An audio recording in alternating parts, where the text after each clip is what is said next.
जंग जंग मुंहिंजी तोसां जंग आ पलीत पेर कर परे ही धरती मुंहिंजो नंग आ। हाणे आउं सिंध सुजागी फोरम जे मरकज़ी सदर सारंग जोयो खे चवंदुसि अॼु हिन मेड़ा खे ख़िताब करे। सिंध मुक़दस अक़ीदो ऐं ईमान हुआ, सिंध मुक़दस अक़ीदो ऐं ईमान हुआ,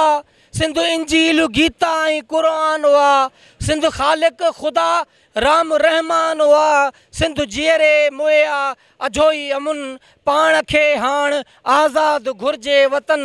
पाण खे हाण आज़ाद घुर्जे वतन। सिंधु देश मुक़दर आ, साईं जीएम सैद रहबर आहे। दोस्तो, अॼु एक तरफ़ हीअ रियासत पंहिंजी बरबरत ऐं ॾाढ ऐं जबर जी इंतहा ते पहुची चुकी आहे, जो फ़िक्र जीएम सैद सां लाॻापियल उन्हनि क़ौमी कारकुननि खे हटाइण जे लाइ टारगेट किलिंग जे रस्ते शहीद कयो पियो वञे। शहीद अफ़ज़ल पंवर जी टारगेट किलिंग का आम टारगेट किलिंग न आहे, पर असां सम्झूं था इहो रियासती क़त्ल आहे। छो त शहीद अफ़ज़ल लुंड खे जेके फ़ोननि ते धमकियूं मिलियूं, उन मां ज़ाहिर आहे त इहे रियासती इदारनि जे पारां हुननि ते हलां कई वई ऐं उन ते हमिलो करे उनखे घुराए टारगेट करे क़त्ल कयो वियो आहे। हीअ का पहिरीं ॻाल्हि न आहे, पर हिन रियासत जे ठहण सां जुड़ण सां ई इहो शुरू थी वियो। छो त असां सम्झूं था त असांजो तारीख़ी जेको वतन आहे, असांजो जेका सिंध आहे, बाबा छा थियो आहे दोस्त ज़माशाह सभिनी दोस्तनि खे गुज़ारिश आहे हिनखे छॾियो।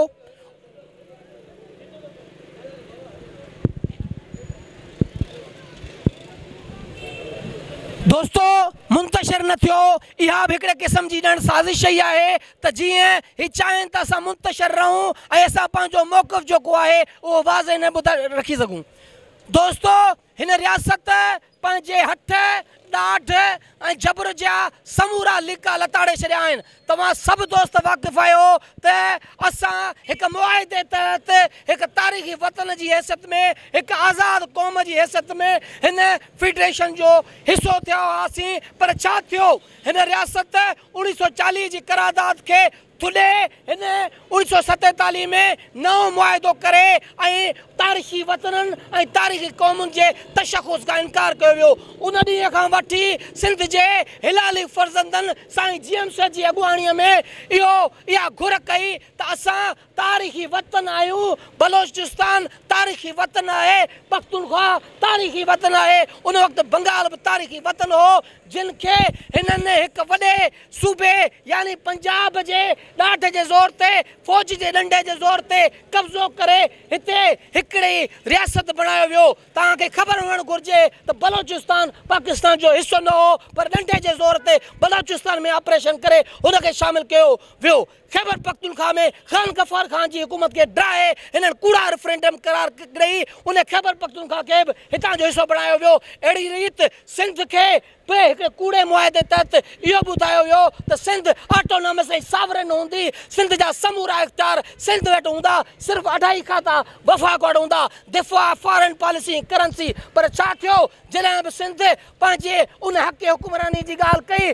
पंहिंजे क़ौमी तशख़ुस जी ॻाल्हि कई, त हिननि 1 यूनिट मड़े सिंध जे उन तशख़ुस खे बि ख़तमु कयो वियो। सिंध जी ॿोलीअ खे ख़तमु करे उर्दू ॿोलीअ खे मड़ियो वियो। ऐं जॾहिं उन जे ख़िलाफ़ु जदोजहद थी त हिननि ॾिठो त सिंध जे माण्हुनि में शऊर अचे पियो। सिंध माण्हू जेकॾहिं मुतहद थिया त पोइ हू पंहिंजो हक़ीक़ी जेको मक़सदु आहे उहो हासिलु कंदा। उन करे हिकिड़ी गहरी प्लानिंग तहत हिकु तरफ़ हुन सिंध जी सियासत खे कुचलण जे लाइ सिंध जी क़यादतुनि खे, सिंध जे क़ौमी कारकुननि खे खंभे गुम करे टार्चर सेलनि में वाड़ियो, उन्हनि खे अज़तूं ॾिनियूं, उन्हनि खे जेलनि में वाड़ियो। ऐं ॿिए तरफ़ हिननि मुनज़म अंदाज़ सां धारी आबादकारी खे शहरनि में आबाद करे हितां जे मक़ामी माण्हुनि खे मजमूई तौर ते अक़िलत में तब्दील करण जी साज़िश कई वई। न सिर्फ़ु इहो कयो वियो, पर सिंधी क़ौम खे मुंतशिर करण जे लाइ उन्हनि खे डिवाइड एंड रूल तहत विरहायो ऐं हुकूमत करण जे तहत हिते कमु कयो वियो। असांखे क़बीलाई निज़ाम में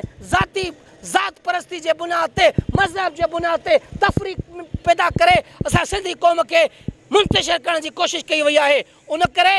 उन जे ख़िलाफ़ फ़िक्र जीएम सैद सां सलड़ियल समूरा नौजवान क़ौमी कारकुन ऐं सिंध जो अहल शऊर जेको आहे उहो हिकु हिकु ई नारो हणी सेक्युलरिज़म जे बुनियाद ते सिंध हिकिड़ी क़ौम जे बुनियाद ते निकिरी पियो ऐं जदोजहद कई त ही उन खां ख़ौफ़ज़दा थी करे हिननि टारगेट करे असांजे उन्हनि कूंदड़ पुटनि जा असांखे लाश ॾिना कॾहिं शहीद अफ़ज़ल पंवर जी सूरत में कॾहिं शहीद बशीर ख़ान जी सूरत में कॾहिं समीउल्लाह शहीद जी सूरत में कॾहिं मुज़फ़र कलोड़ जी सूरत में कॾहिं शहीद इरशाद रांझाणी जी सूरत में त कॾहिं शहीद अफ़ज़ल लुट जी सूरत में पर हिन रियासत खे इहा यादि रखणु घुरिजे त तव्हां सिंध मां सवनि जे तादाद में हज़ारनि जे तादाद में नौजवाननि खे खंभे टार्चर सैलनि में वाड़े अज़तूं ॾिनियूं तव्हां सिंध जा कूंदड़ पुट कुसिया क़तल कया पर उन जे बावजूदु तव्हां तहरीक खे कुचले न सघिया पर इन खां वधीक सिंध जी तहरीक मुनज़म थींदी रही ऐं पंहिंजो आवाज़ जेको आहे बुलंद खां बुलंद कंदी रही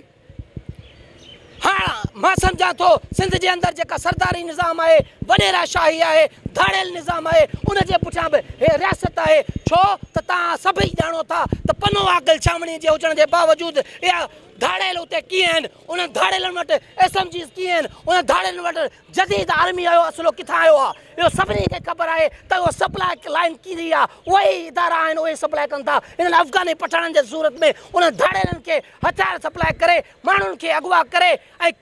हिन वक़्तु ओचितो धाड़ियल निज़ाम एतिरो हावी छो थी वियो इहा बि ख़तरनाक साज़िश ऐं प्लानिंग आहे त सिंध जे माण्हुनि खे अगवा करे माण्हुनि में किरोध पैदा कजे ऐं माण्हू दाऊं कनि त या उसड़े अगवा वधी विया आहिनि वाक़िया हाणे अचे फ़ौज ऐं उहा असांजा माण्हू आज़ादु कराए ॾे इहो ड्रामो आहे कच्छ जी ज़मीनुनि ते कब्ज़े करण जो उहा ज़रख़ेज़ ज़मीन डेमोग्राफी ते कब्ज़े करण जी साज़िश आहे उन ज़मीन ते फ़ौज जी विहाइण जे लाइ साज़िश कई पई वञे ॿिए पासे सरदारनि खे मज़बूत करे उन्हनि ते हथु रखियो पियो वञे वॾेरनि खे मज़बूत करे उन्हनि ते हथु रखियो पियो वञे टे तरफ़ सिंध जे शऊर खे कुचलण जे लाइ उन्हनि खे ॾींहं ॾिठे जो फ़ोनूं करे घुराए ऐं तशदुद करे गोलियूं हणी क़तल कयो थो वञे इहो रियासती क़तल आहे रियासती क़तल कंहिं बि रीत सां माफ़ न कंदासीं असां तव्हांखे चिताव था ॾियूं जेकॾहिं सिंध जे कंहिं बि कूंदड़ सां ॿीहर इहो थियो त असां तव्हांजा घर महफ़ूज़ न रहंदा तव्हांजा बचा महफ़ूज़ न रहंदा सिंध जो शऊर थी चुकियो आहे जारी थी चुको आहे असां शहीद अफ़ज़ल पंवर जो जेको क़तल आहे उनजो पलांद सिंध जी आज़ादी जी सूरत में ज़रूरु वठंदासीं पंहिंजी जदोजहद जेका आहे उहा जारी रहंदी जेसीं ताईं असां पंहिंजे शहीदनि जो पलांद न वठंदासीं असांखे हिन रियासत जे कंहिं बि जुडिशियल निज़ाम मां का बि उमेद कोन्हे छो त असां हमेशह सम्झो आहे त जॾहिं बि हितां जी जुडिशियल निज़ाम को फ़ैसिलो ॾिनो आहे तव्हांजे साम्हूं आहे अफ़ज़ल लुंड खे हिननि रियासती एजेंट खंभे गुम कयो उन खां पोइ जॾहिं हुनखे आज़ादु कयो वियो त कूड़ा केस हणी ज़ाहिर कयो वियो ऐं उन्हनि कूड़नि केसनि में तव्हांजी अदालती निज़ाम उनखे बाइज़त बरी कयो पर छा थियो नतीजो उन माण्हूअ खे बाइज़त बरी करण खां पोइ कुझु ई वक़्त खां पोइ तव्हां टारगेट करे क़तल कयो मतिलबु तव्हांजे हिन जमहूरी निज़ाम ऐं नामनिहाद जमहूरी निज़ाम ऐं अदालती निज़ाम ते इहो सौं सिधो बुझो आहे ऐं लानत आहे त ही रियासती एजेंसियूं तव्हां खां ॾाढियूं आहिनि उन करे तव्हां खां कहिड़ी घुर कजे ऐं आलमी ज़मीर खां यूनाइटेड नेशन खां एमनेस्टी इंटरनेशनल खां घुर थो कयां त आलमी जुडिशियल काउंसिल क़ाइमु करे हिन रियासती इदारनि जे मथां तव्हां जेको आहे इंक्वायरी हलायो ऐं उन में असांजा जेके बि शहीद कया विया आहिनि उनजी फेयर इंक्वायरी कराए उन्हनि खे सज़ा ॾेई हिते जे तारीख़ी वतननि जे तशख़ुस खे बहाल कयो वञे न त ॿी सूरत में असांजी हीअ जेका जदोजहद आहे उहा जारी रहंदी जेसीं ताईं असांजो हिकिड़ो माण्हू जेको आहे टार्चर सेलनि में वाड़ियल आहे क़ैद आहे या असांजो माण्हू शहीद कयो वेंदो त असां उनजे ख़िलाफ़ बग़ावत कंदासीं ऐं जदोजहद कंदासीं इहा जदोजहद असांजी जारी आहे ऐं जारी रहंदी उहो जारी आहे जारी रहंदी उहो जारी आहे जारी रहंदी जैसी मारा मारी रहंदी जैसी रियासती दहशत गर्दी रहंदी पलो कंदुसि पलो